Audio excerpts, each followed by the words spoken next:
Merhabalar, kanalıma, videoma hoş geldiniz arkadaşlar. Bugün yaz ayında en çok giyilen penye bol paça lastikli pantolon ya da pijama dikeceğiz arkadaşlar. Lastikli bol paça dikeceğiz. Benim şöyle penye bir kumaşım var. Elimde bulunan bir kumaş. Müşterim bundan kendisine bol paça pantolon istedi, sipariş verdi. Ve şimdi ben müşterimin ölçüsüne göre pantolonumu dikeceğim arkadaşlar.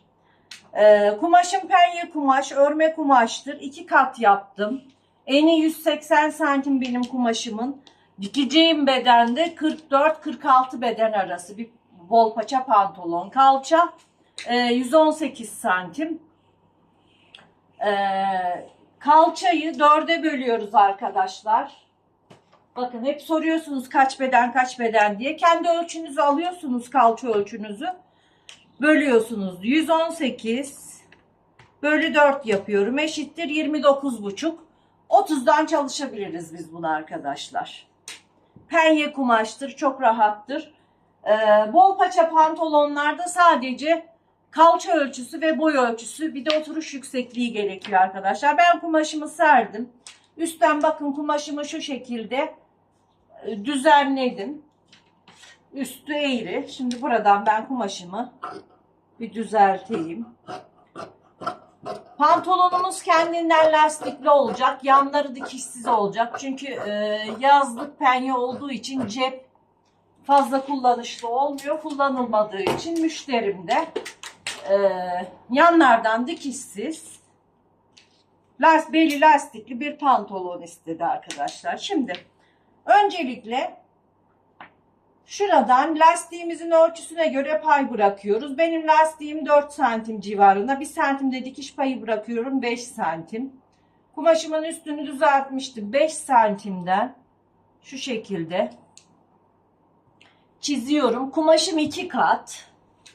2 kat çalışıyorum. Açık çalışacağız. Yanı dikişsiz olduğu için. Öncelikle 5 santim lastik için payımızı çiziyoruz. Kalçamızı ölçtük ve 4'e böldük. 30 santime ulaştık arkadaşlar. Bunun ağını da hesaplamak gerekiyor. Şimdi 30 santimlik bir kalça ölçüsü için 30 santimi 4'e bölüp ağ ölçüsünü buluyoruz. 30 santimi de 4'e böldüğümüzde 30 bölü 4 eşittir 7,5 santim ön ağımızı buluyoruz arkadaşlar. Şimdi kumaşımızın yetip yetmeyeceğini bakmak için kumaşımızı ölçeceğiz en başta ve ağlarla birlikte hesapladığımızda kumaşımız veriyor mu? 30 kalça olduğuna göre arka 45 olması gerekiyor. Arka ağımız 45 santim aşağı yukarı veriyor arkadaşlar. Evet, şimdi kumaşımın ortasını buluyorum. 42 santim geliyor.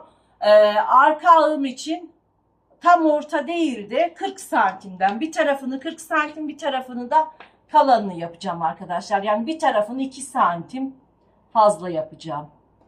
Şimdi şurayı 44 yapalım. Bu taraf arka olsun.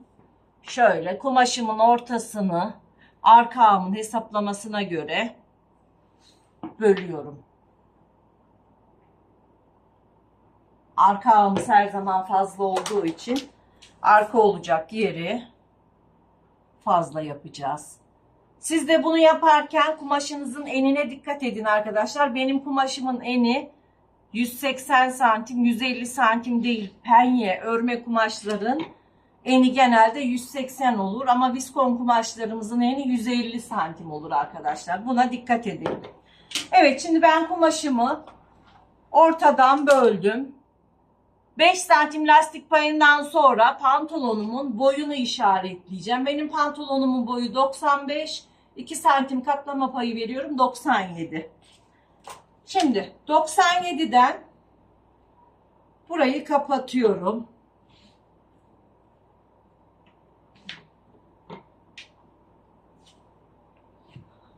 Burası yan dikişimiz arkadaşlar.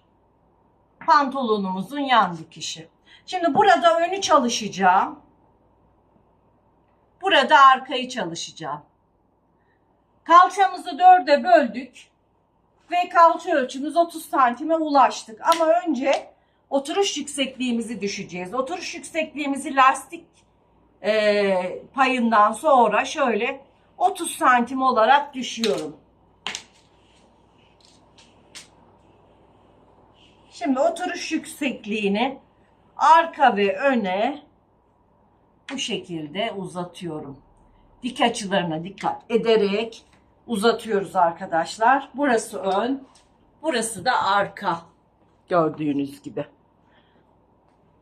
Evet arkadaşlar, şimdi kalça ölçümüzü buraya yerleştiriyoruz. Nasıl yerleştiriyoruz? Yan dikişten şuraya 30 santimi işaretliyorum. Arkada da 30 santimi işaretliyorum. Belde de işaretimizi alıyoruz. Şu şekilde işaretliyoruz. Ve burayı kapatıyoruz dik açı yaparak. Cetvelimizle dik açı yaparak kapatıyoruz arkadaşlar. Önü kapattım. Arkayı da kapatıyorum. Şimdi ön ağımız 7,5 santim. Buradan hemen 7,5'u işaretliyorum. Buradan yukarı doğru da işaretliyorum. Belden içeriye 1 santim giriyorum. Şöyle. Ve ağımı pratik bir şekilde şöyle çiziyorum.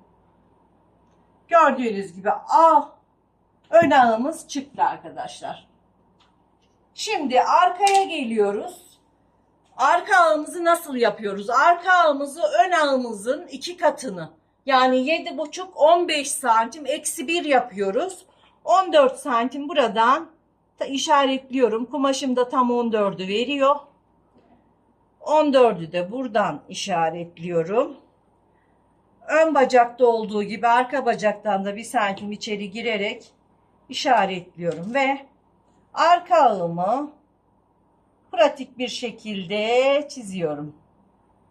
Gördüğünüz gibi. Evet arkadaşlar, gördüğünüz gibi şöyle arka ağımızı da gösterelim. Gördüğünüz gibi çıktı. Şimdi paça genişliğini ise şöyle aşağıya doğru kaydıralım.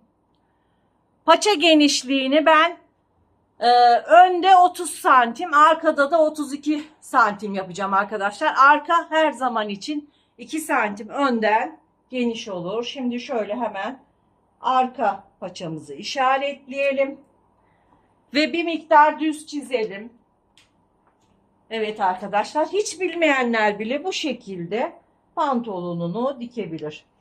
Bir miktar şöyle cetvelimle çizdikten sonra riga cetvelini alıyorum.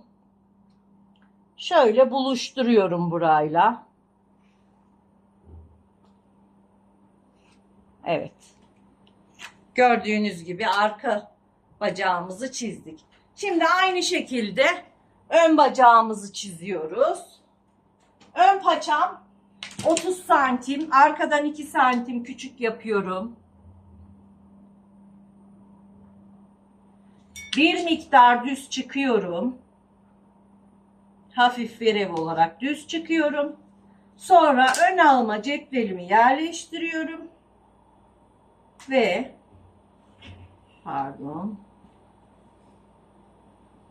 ön ağımı da aşağıdan yukarıya doğru çiziyorum arkadaşlar. Evet, pantolonumuz çıktı. Şimdi tek yapmam gereken ön düşüklük için 3 santim aşağıya inerek belimizi ayarlamak. Buradan 3 santim işaretledim ön belden. Hemen kamera açısını alıyorum. Bakın, ön belden 3 santim aşağıya indim ve riga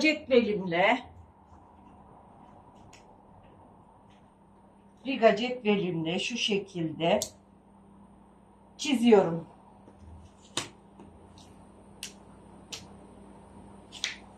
Evet arkadaşlar, şimdi dikiş payı vermeden keseceğim. Dikiş payım zaten benim ölçülerimin içinde.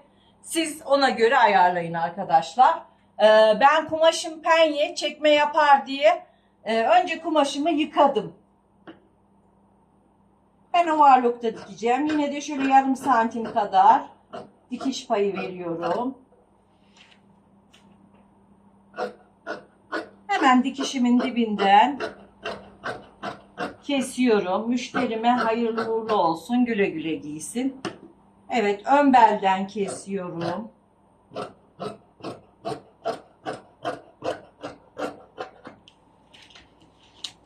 Şimdi arka ağımızda çok az bir yarım santim kadar dikiş payı vererek kesiyoruz.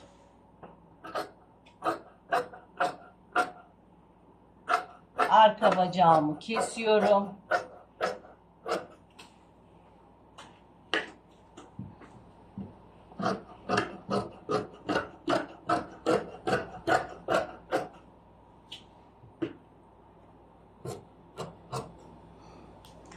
Evet arkadaşlar, gördüğünüz gibi bol paça pantolonumuz kesildi arkadaşlar.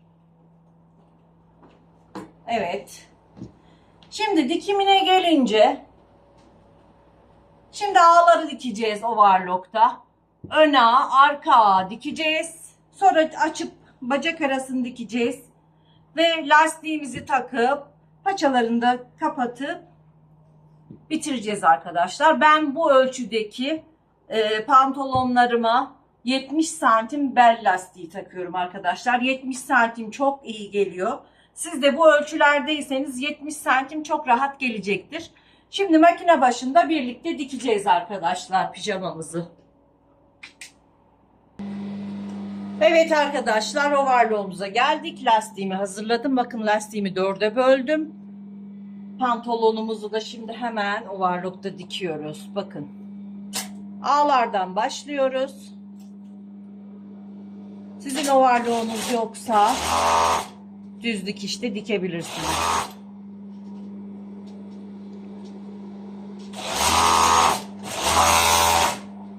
Overlock'umuzun ayarı çok sıkı. Biraz açıyoruz. Penyeye göre.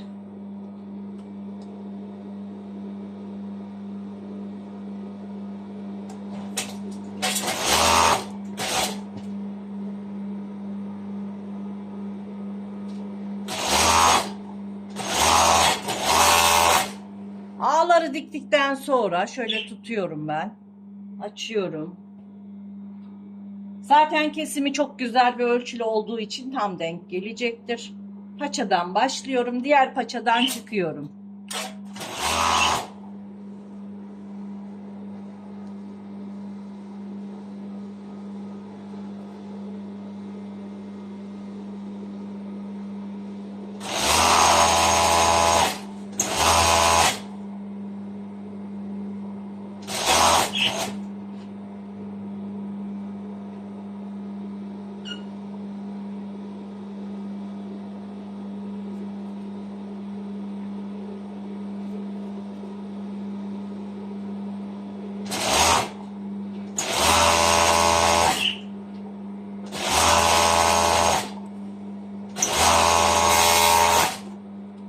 Evet, pijamamız, pantolonumuz dikildi.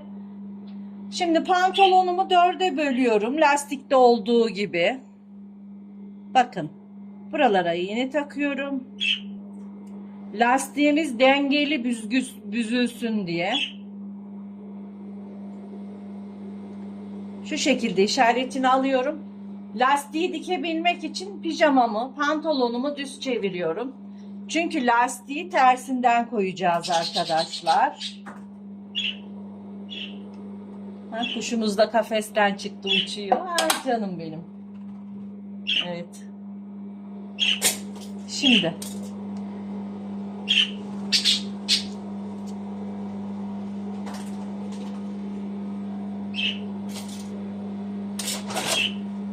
Lastiğimin işaretini pantolonumun işaretine getiriyorum bu şekilde.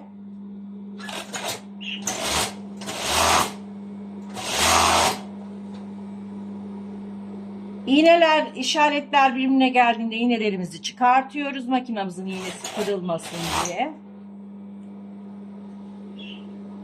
Bu işareti de buraya getiriyoruz. Hiç bilmeyenler bile çok rahat ve hatasız dikebilir arkadaşlar bu şekilde.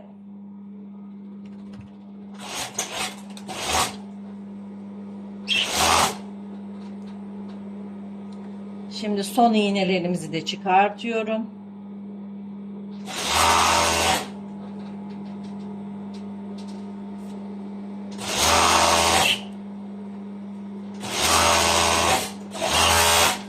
Lastiğimizi gördüğünüz gibi eşit düzerek diktik arkadaşlar. Şimdi bunu bu şekilde kıvıracağım. Paçalarını da kıvıracağım. Pijamamı ütüleyip sizinle paylaşacağım arkadaşlar. Bu kadar basit. Evet arkadaşlar, pantolonumuzun bitmiş hali gördüğünüz gibi çok güzel ve şık oldu. Kendi kalça ölçünüzü alarak sadece kumaş parasına bu pantolonu dikebilirsiniz arkadaşlar. Bakın çok güzel, çok rahat. Videolarımı beğeniyorsanız, devamının da gelmesini istiyorsanız arkadaşlar, beğeni ve yorum yapın lütfen. Abonelikler ücretsiz. Hoşça kalın, sağlıkla kalın. Bana ulaşmak isterseniz Instagram sayfam Üçer Hülya, oradan bana ulaşıp soracağınız şeyler varsa sorabilirsiniz arkadaşlar. Hoşça kalın, sağlıkla kalın.